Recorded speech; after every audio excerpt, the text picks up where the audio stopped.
wabarakatuh. Perkenalkan, saya Filia Ayu Hanita dan teman saya Uus Fani Nurahayu. Kami akan menjelaskan tentang isu konflik rasisme yang ada di Amerika Serikat. Tapi sebelum daripada itu, saya akan menjelaskan apa itu rasisme. Baik, saya akan menjelaskan apa itu rasisme.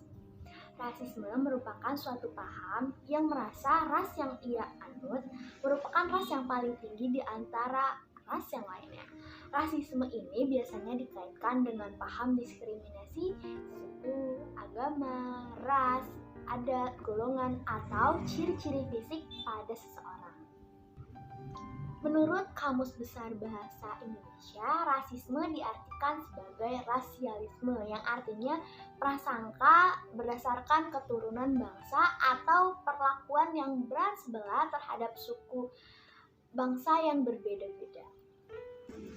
Rasisme secara umum dapat diartikan sebagai sikap, kecenderungan, atau serangan, atau pernyataan dan tindakan yang mengunggulkan atau memusuhi kelompok masyarakat terutama karena identitas ras. Jadi, rasisme merupakan paham diskriminasi suku, agama, ras, adat, sara, golongan, atau ciri-ciri fisik umum untuk tujuan tertentu atau biologis. Tindakan-tindakan rasisme ini biasanya terjadi dalam berbagai bidang kemasyarakatan seperti pendidikan, pelayanan kesehatan, hiburan, dan lain sebagainya. Dengan adanya perilaku rasisme tersebut bisa menyebabkan perpecahan atau konflik baik antar sesama golongan maupun yang berbeda golongan. Nah, maka dari itu rasisme merupakan perilaku negatif yang harus kita hindari. Dalam hati kita harus tidak ada memiliki rasa rasisme atau diskriminasi antar suku, agama, adat, ras, atau golongan atau ciri-ciri fisik pada seseorang. Misalkan biasalah agama, ras, adat itu sangat rentan kita lihat, tapi tanpa kita sadari, misalkan kayak yang terjadi di Amerika, kulit hitam dan kulit putih itu juga bisa dikatakan dengan rasisme. Dan yang sudah dianut dengan Indonesia, yakni semboyan Bhinneka Tunggal Ika, walaupun berbeda-beda maka tetap satu jua. Ini juga menjadikan pokok utama kita agar kita tidak merasa ras yang kita anut merupakan ras yang paling tinggi, namun kita merupakan ras yang sejajar, tidak ada yang paling tinggi. Baik, selanjutnya akan dilanjutkan oleh teman saya yang akan membahas konflik rasisme yang ada di Amerika Serikat. Baik teman-teman, dalam kesempatan ini saya akan membahas mengenai salah satu kasus rasisme yang terjadi di Amerika Serikat. Nah, saat ini dunia terutama di Amerika Serikat itu sedang digegerkan dengan protes masyarakat atas isu rasisme, juga brutalitas yang dilakukan polisi terutama pada orang-orang yang berkulit hitam. Sebenarnya kasus rasisme di Amerika Serikat ini sudah lama banyak kejadian dan sudah lama panas.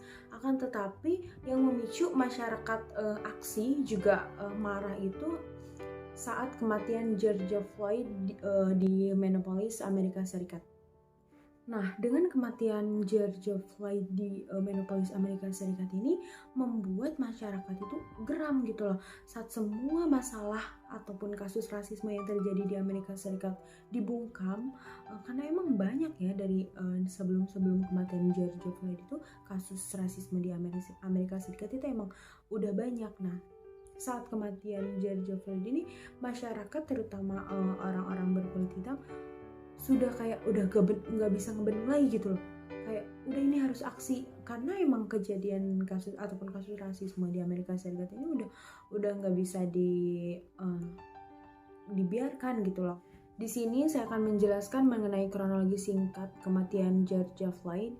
Jadi George Floyd ini berusia 46 tahun, ia salah satu pekerja restoran yang baru saja kena PHK akibat pandemi corona. Nah, teman-teman juga tahu ya, pandemi corona ini memang sudah menyebar di seluruh dunia, dan pandemi corona ini berdampak banyak bagi masyarakat, terutama ini cerita George Floyd ini. Jadi dia kena PHK akibat pandemi corona.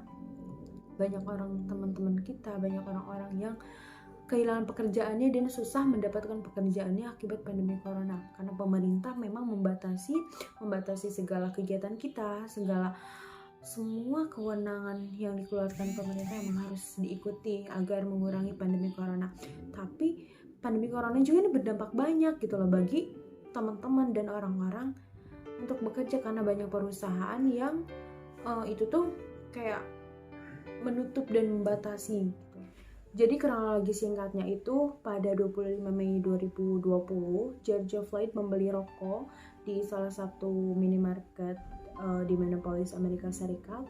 Akan tetapi ternyata uang yang diberikan oleh George Floyd ini uang palsu, $20 uang palsu. Nah, sehingga membuat dua karyawannya bertanya-tanya pada si George Floyd ini, bahwasannya dua karyawan itu mengatakan uang yang kamu berikan itu uang palsu. Nah, tetapi George Floyd ini kayak mengelak gitu loh, bahwa uang yang diberikan sama dia tuh bukan uang palsu. Di situ terjadi keributan kayak singkat gitu. Nah, kan tetapi si George Floyd ini pergi gitu loh, tidak mempedulikan dua karyawan yang mengatakan uangnya palsu. George Floyd ini pergi ke mobil yang ia bawa, yang kendarai. Terus udah gitu si dua karyawan itu menelpon polisi pada pukul 19.57. Ia tuh kayak menelpon polisi bahwasanya ada kejadian mengenai uang palsu di sebuah minimarket di Minneapolis, Amerika Serikat itu. Nah, tidak lama kemudian itu datang pada pukul 20.01, 4 polisi datang pada sebuah minimarket, dan si George Floyd emang belum pergi dari tempat itu. Nah, kemudian 4 polisi ini langsung mendatangi George Floyd.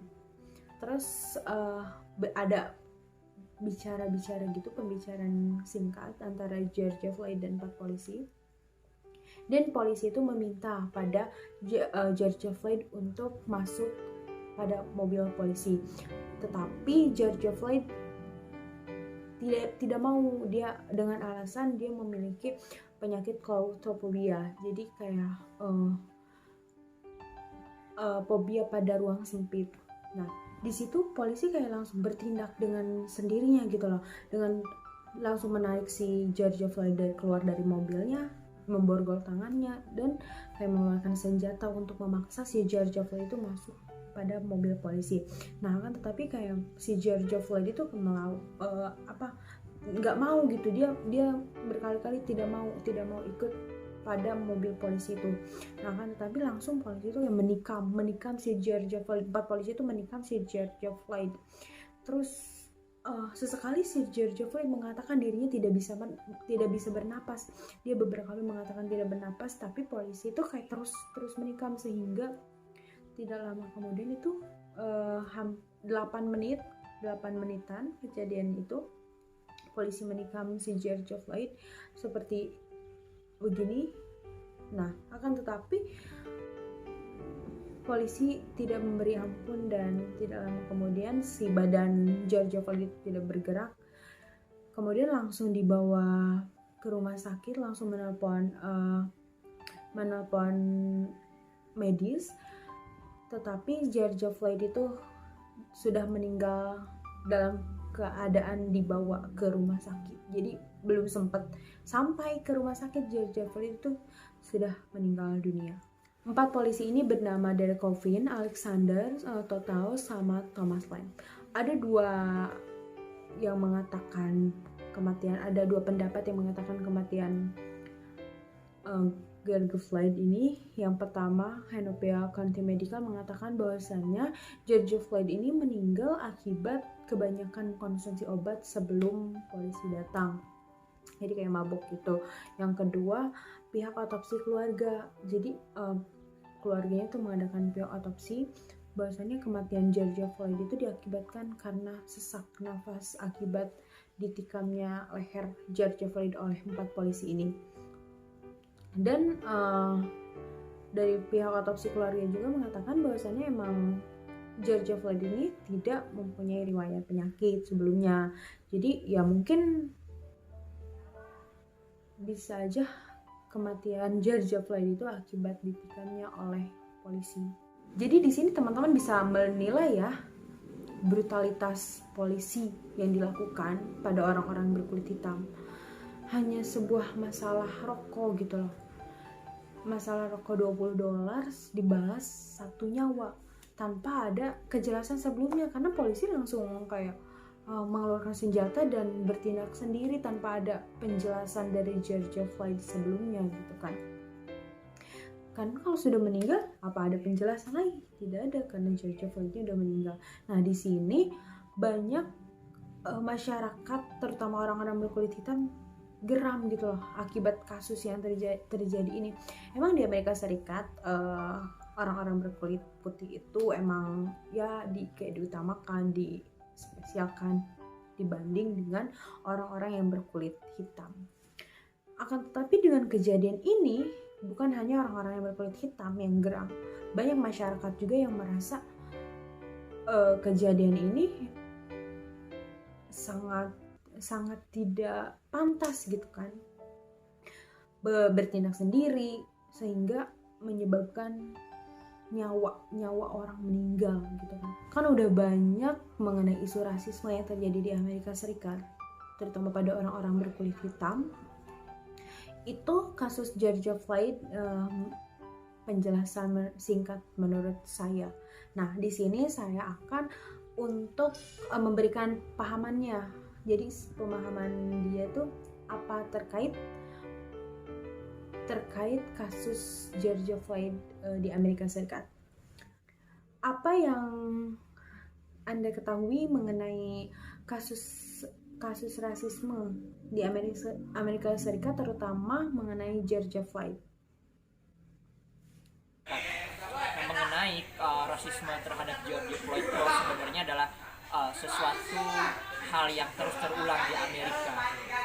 Isu-isu rasisme ini bukan ditujukan kepada kulit putih saja, tetapi Amerika selalu menunjukkan rasisme yang terjadi di Amerika itu kepada orang Asia juga gitu. Artinya isu rasisme ini terus berkembang di Amerika sendiri. Bahkan kasus George Floyd ini banyak kecaman-kecaman dari beberapa negara, bahkan orang Amerika sendiri sampai turun ke jalan untuk menuntut dan untuk mengecam beberapa tindakan terkait kepolisian Amerika yang sudah membunuh George Floyd itu. Artinya isu rasisme ini terus berulang di Amerika. Bahkan Twitter sempat booming, sempat trending terkait isu Live Black Matter ini, sehingga menyebabkan beberapa negara terus mengecam terkait tindakan yang dilakukan oleh polisi Amerika yang membunuh George Floyd sampai mati. Artinya isu-isu rasisme di Amerika ini sampai sekarang belum bisa diatasi dengan begitu mudah dan begitu cepat. Artinya isu-isu rasisme di Amerika ini terus berkembang dengan adanya isu rasisme terhadap George Floyd.